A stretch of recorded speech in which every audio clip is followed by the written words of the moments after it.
तो प्रभु श्री राम जी के पिता का नाम था दशरथ, दशरथ के पिता का नाम था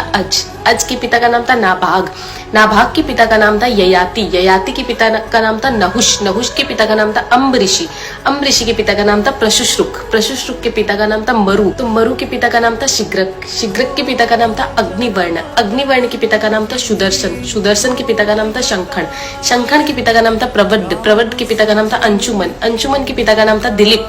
दिलीप के पिता का नाम था भागीरथ, ये वही भागीरथ है जो गंगा को पृथ्वी पर लेके आए थे, जिसको भागीरथी के नाम से भी जाना जाता है। राजा भागीरथ के पिता का नाम था कुकुस्थ, कुकुस्थ के पिता का नाम था रघु, ये रघु वही राजा है जिनके नाम पर ये रघुकुल पड़ा, क्योंकि ये बहुत ही पराक्रमी और तेजस्वी राजा थे। आज भी कहा जाता है कि रघुकुल रीत सदा चली आई, प्राण जाए पर वचन न जाए। तो राजा रघु के पिता का नाम था राजा असमंज, राजा असमंज के पिता का नाम था राजा सगर, राजा सगर के पिता का नाम था राजा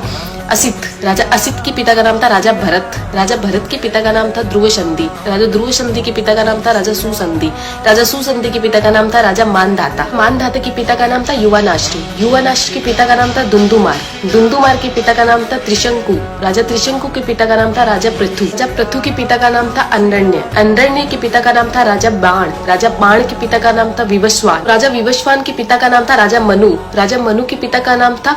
इक्ष्वाकु, इक्ष्वाकु के पिता का नाम था राजा कुक्षी, राजा कुक्षी के पिता का नाम था राजा विकुक्षी, राजा विकुक्षी के पिता का नाम था राजा कश्यप, राजा कश्यप के पिता का नाम था राजा मरीचि, राजा मरीचि के पिता का नाम था ब्रह्मा जी। तो इस हिसाब से हमारे प्रभु श्री राम जी ब्रह्मा जी की 39वीं पीढ़ी है, 39th। तो ज्यादा से ज्यादा ये वीडियो शेयर कीजिए, क्योंकि आने वाला इतिहास ये नहीं बोलना चाहिए कि सनातनियों को मुगलों का इतिहास तो पता था और खुद का इतिहास नहीं पता था। तो ज्यादा से ज्यादा इस वीडियो को शेयर कीजिए। जय श्री राम।